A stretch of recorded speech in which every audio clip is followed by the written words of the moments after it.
In this video, we'll take a deeper dive into using selectors. If you've written any amount of CSS, you'll be familiar with the basic CSS selectors as well as the advanced CSS selectors. They'll work equally well here as selectors pass to the jQuery method.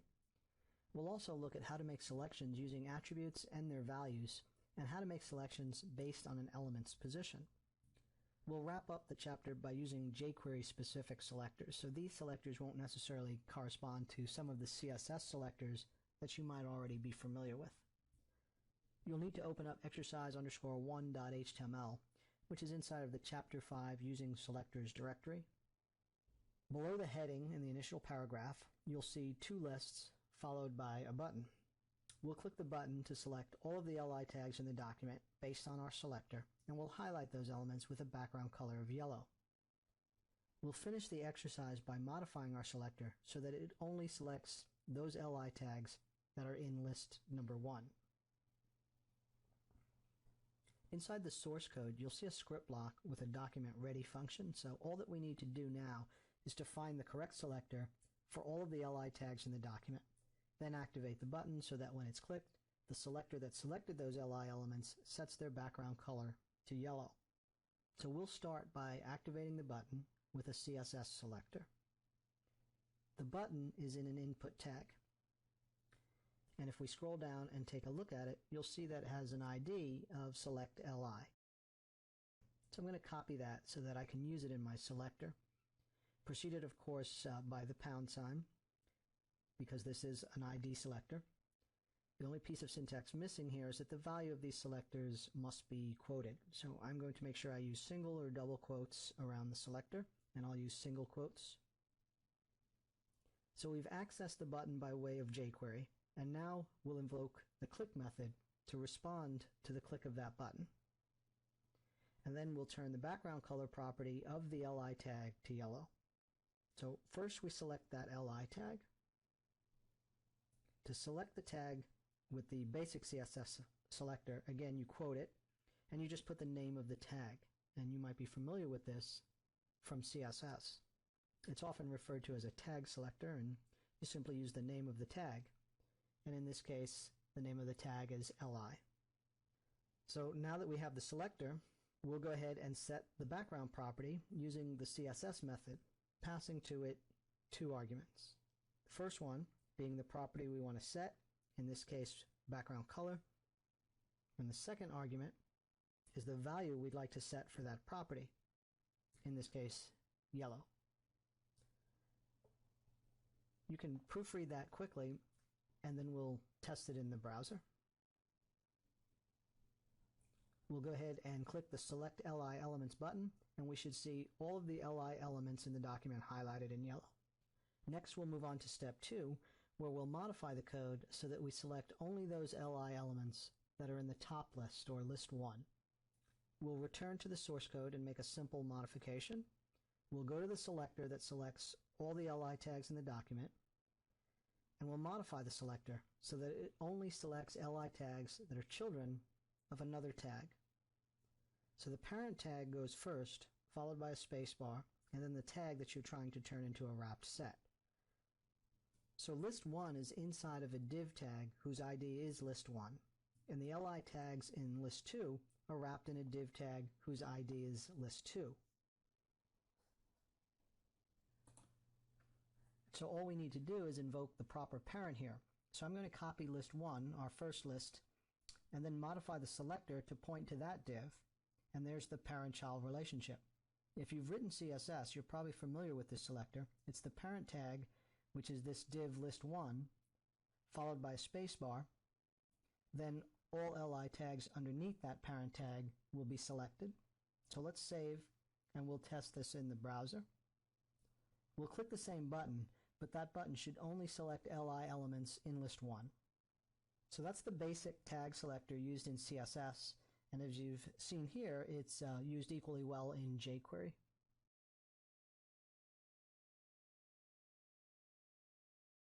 In this exercise, we'll focus on using CSS basic and compound selectors. I've opened the finished file in the browser so that you can see exactly what type of selections we'll be making in this exercise. Starting with the button on the left, I can select a single HTML element, and in this case it's the p tag. This one is completed for us because we've done this before. I'll refresh the page so that I can show you the second button where we select by ID. And I'll refresh the page to show you the third button, which demonstrates how we select by class. So the third item in this list has a class applied to it. I'll refresh, and now we'll try a selector that selects all the objects in the document object model. Next, we'll select any two elements, and in this exercise, those two elements will be li tags and p tags. And finally, we'll select using the CSS child selector. In this case, it's the anchor tag, which is a child to the paragraph tag that it resides in. So let's take a look at our source code for this. You'll need to open the exercise 2, which is inside the Chapter 5 Using Selectors directory. If you scroll down to your script block, you'll see that the first three selectors have been done for you. This is because we've done this before in previous exercises. We've selected an element by its tag name, in this case the p tag, and we've selected an element that was unique within the web page, and that was done by its ID, a div tag whose ID was list2. The third one was selecting an element by its class, and we selected an item on the list with a class of special item. We'll begin with the fourth item, and our goal will be to write a selector that selects all of the elements within the DOM. You can see that everything has been done for you with the exception of the selector itself, which has been replaced with this capitalized text add selector. So if you've written HTML and CSS for styling, you're probably familiar with this selector. It's simply the asterisk, which selects all elements on the page. So let's save this and test it in the browser by clicking on the button whose label is Select All Elements. If you click this, the end result is that all the elements are selected and highlighted in yellow. We'll return to our source code and move on to the next function. Here we want to write a selector that selects any two elements on the page. You can select any two elements you want, but for the purpose of this demonstration, I'm going to show you the p and the li tags.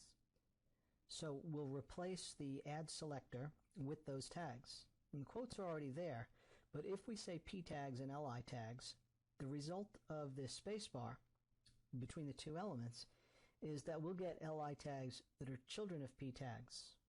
And that's not what we want. Our p tags and li tags. So we need to replace the spacebar with a comma. We can leave the spacebar. The important piece of syntax here is the comma.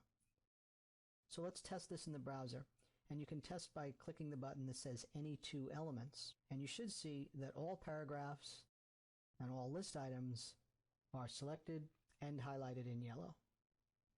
Let's return to our source code and look at this last function that uses a selector that selects any element that has a parent.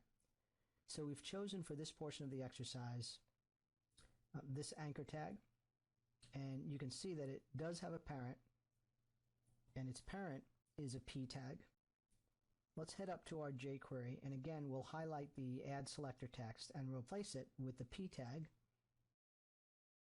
followed by a spacebar and the a tag. Let's save this file and test it in the browser. We'll try that last button, and you should see that the link is highlighted in yellow. In this video, we practiced some CSS selectors to select elements and then moved on a bit by choosing more compound selectors.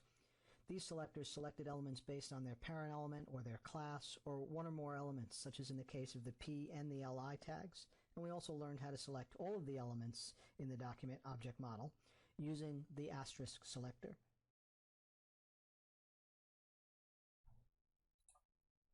In this video, we'll examine how to select elements based on their attributes.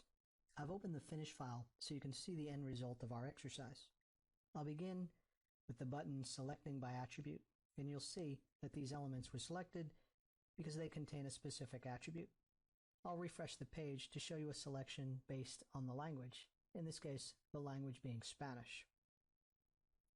Now I'll select anything with red in it.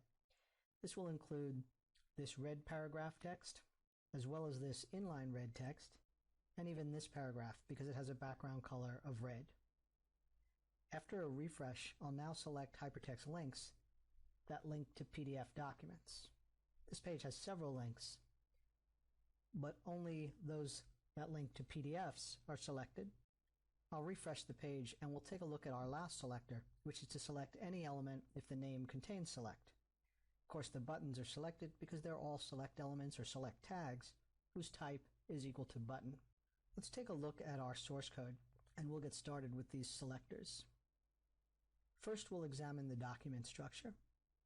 So locate your body tag, and you'll see we have a header followed by a paragraph, the input buttons that drive our jQuery and the finished file, a section of the document, and this is a new HTML tag called section with a new HTML5 attribute as well called content editable, and that allows the end user to edit this text. Now, following a heading, we have two paragraphs, one in English and one whose language attribute is set to the two-letter abbreviation for Spanish. That ends this section, and we begin a second section with similar text, the only difference being the content editable attribute is not part of this second section as it is with the first one. Then we have an H3 followed by a series of paragraphs, each with a different CSS class applied to it. Red text, blue text, and some paragraphs with no CSS applied at all. Below that, we have a heading 2 with some resources, and the resources are paragraphs with hypertext links inside that link to a couple of PDFs and to the jQuery web page. So that's the basic structure of the document that we'll be working with. Let's head up to the script block, and you'll see that we have a shortcut method for checking to see if the document object has been loaded into the document object model. And then we have the code that invokes the CSS function that turns the background color of the various selected elements to yellow. So the only thing missing is the selectors. Our first comment is to add a selector that selects only the editable text. If you recall, those were the sections down here that had the new attribute called content editable. If you're not familiar with that, let's just take a look at that in the browser. Under the heading that says you can edit this content now in HTML, you can highlight that text and you can edit that text. And that's due to the new content editable attribute. The second section block does not have that attribute, so although the text can be highlighted, it cannot be edited. Back in our source code, we want to write a jQuery selector that will highlight that section that has been made editable by that attribute content editable equals true. So let's head up to the selector and we'll replace the selector placeholder text with one that will get us that section. We begin with a very simple tag selector, and the tag that we're looking for is the section tag, but we're only looking for the section tag that has that attribute that we're looking for. The attribute in the selector are denoted by square brackets. Inside these square brackets, we place the name of the attribute that must be present in that element in order for it to be selected, and that was the content editable attribute. So let's save and test this, and we want to select by attribute, and that first section that was editable was selected. And you can see it remains editable, it's just now attached to the jQuery that selected it and highlighted it in yellow as well. Let's return to our source code and take a look at our next function. Here we want to select only text whose language attribute is set to Spanish. So again, we'll highlight our selector placeholder text. The element we're looking for is a paragraph whose language attribute is equal to Spanish. This selector is very similar to the one we just wrote.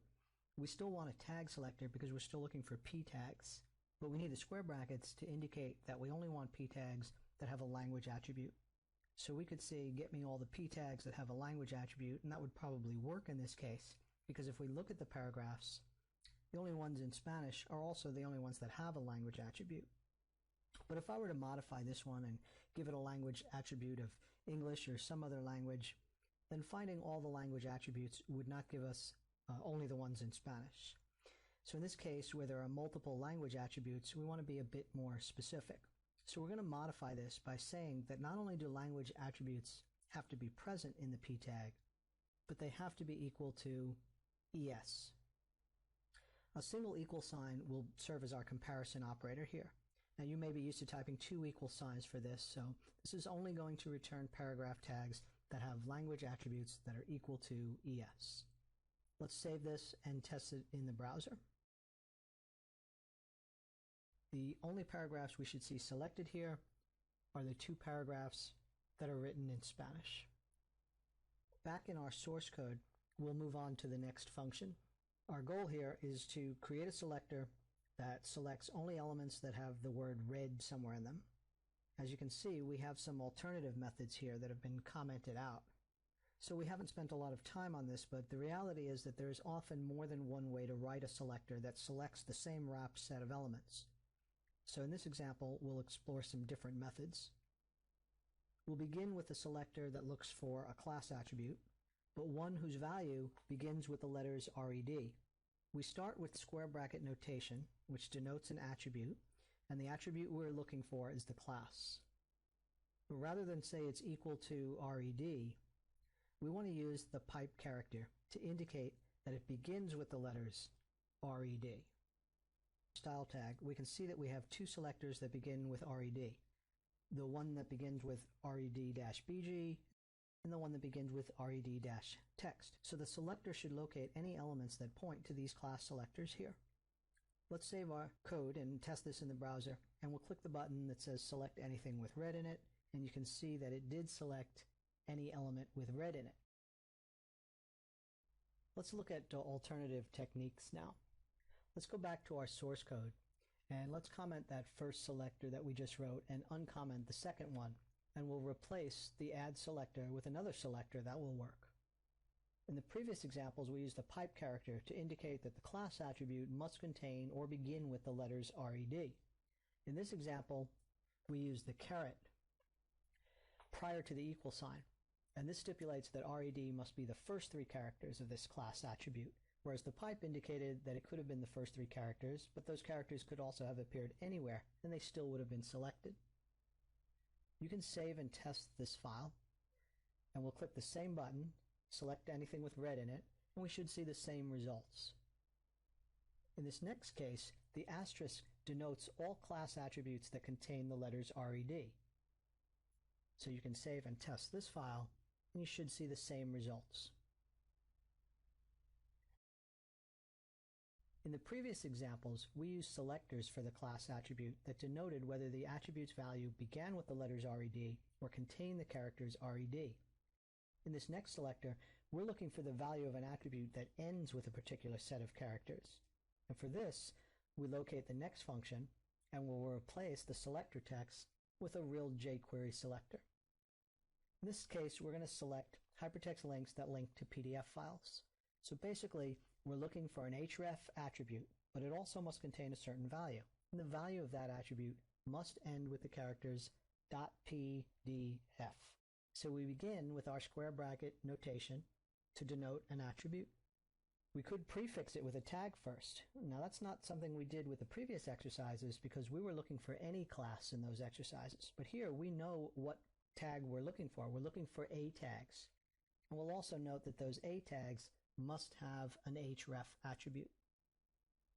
Here's where it gets a little different, because the attribute must be equal to the string .pdf, but that wouldn't make up the entire string. That, in fact, should be only the last 4 characters. So rather than use the equal sign, we're going to say ends with, and that would be the $sign. To summarize, we're looking for anchor tags that have href attributes whose ending characters, denoted by the $sign, are equal to a dot and a P and a D and an F. So we'll save this and test this in the browser. Before I click the button, let me scroll down a bit and I'll show you the hypertext links in this document.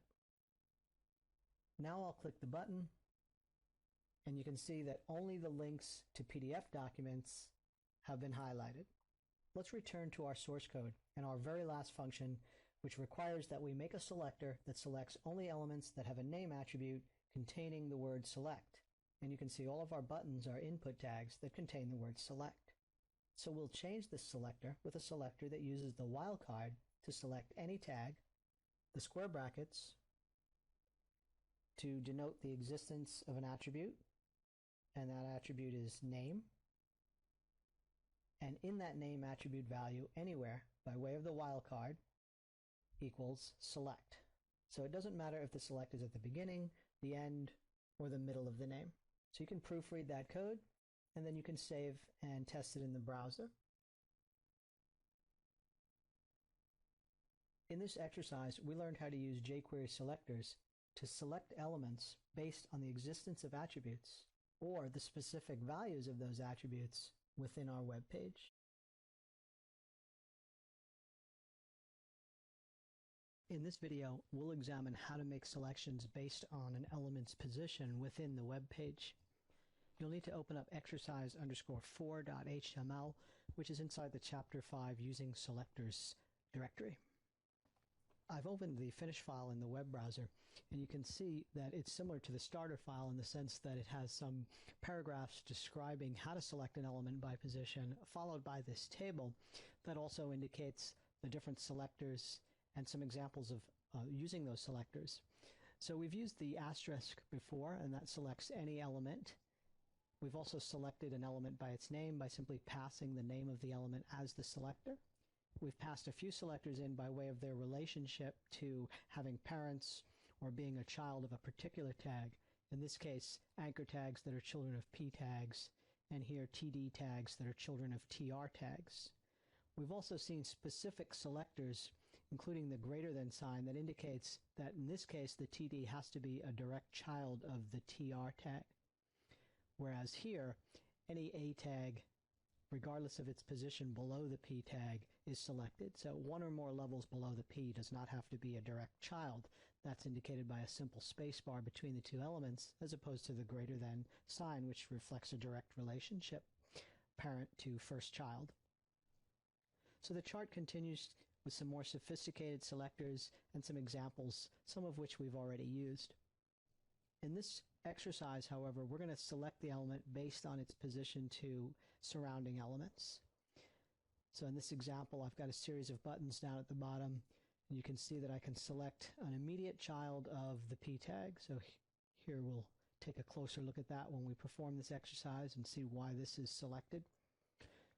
This one selects the first row in the table. This selects the last row in the table.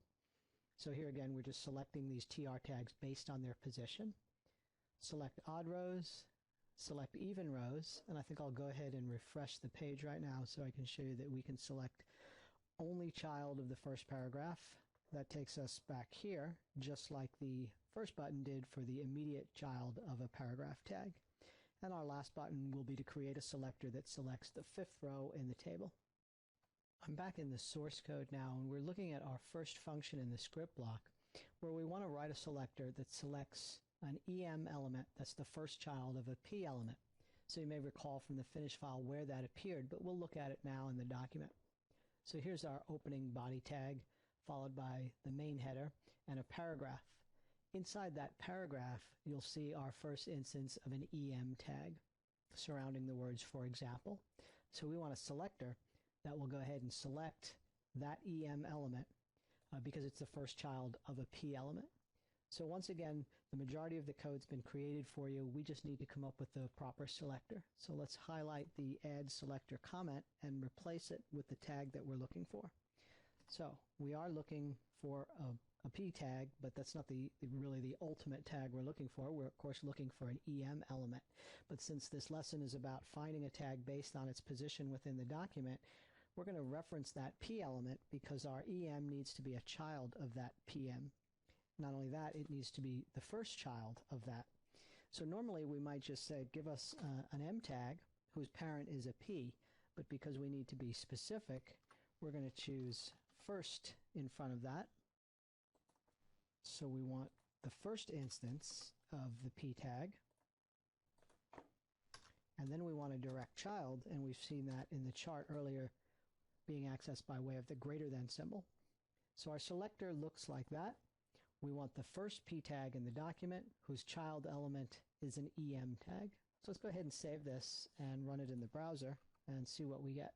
So I'm going to scroll down to that first button, select immediate child of P, and we get "for example." So let's return to the source code and we'll move on to our next selector. This selector will be somewhat similar to the first one. We want to find the first row in the table. So I'm going to highlight that add selector placeholder text and replace it with what we're looking for. Now, a table row is a TR tag, so we're definitely looking for a TR tag. But here again, we're going to use that first child to get the very first TR tag in the document. So your selector should look like that. And then you can go ahead and save and test this as well. And we'll select the first row button. And the first row, of course, is the header row. So the TH or the TD that makes table headers or table columns really doesn't play a role here because we're not looking for TDs or THs. We're looking for TR tags. Let's return to the source code and move on to the next selector. The next selector we write is intended to select the last row in the table. So you might be able to guess this one based on our previous syntax. Again, looking for a TR tag, but this time it is the last child. So your selector now looks like that. Notice the first child, the last child, all separated, or prefixed, I should say, by a colon. So the name of the tag we're looking for, colon, the filter, in this case, last child or first child. So let's save this and test it. Select the last row as the button you want to click, and there's our last row selected. So you're going to start to see a pattern here as we go on to the next selector, which selects the odd rows of the table. So you can see that these selectors make it very easy for us to locate parts of the document. TR tag is what we want, and we've got this filter called odd. So now it's colon odd. We'll save that, test it, and I will click on the button that says select the odd rows, and there we go. One thing to bear in mind when you use the odd is the zero-based counting that JavaScript uses. So you might think row 2 being an even number, and following that logic, that would be row 3 and 4. So it would appear that we are highlighting or selecting the even rows, but remember, because of zero-based counting, this first row is 0, the second row is 1, 2, and 3. So we are definitely highlighting the odd rows here if you use zero-based counting.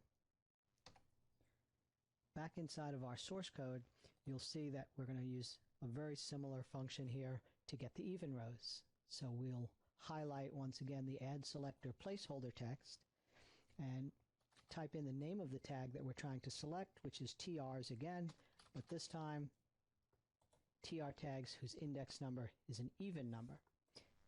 So we'll save and test this, and we have a button called Select Even Rows.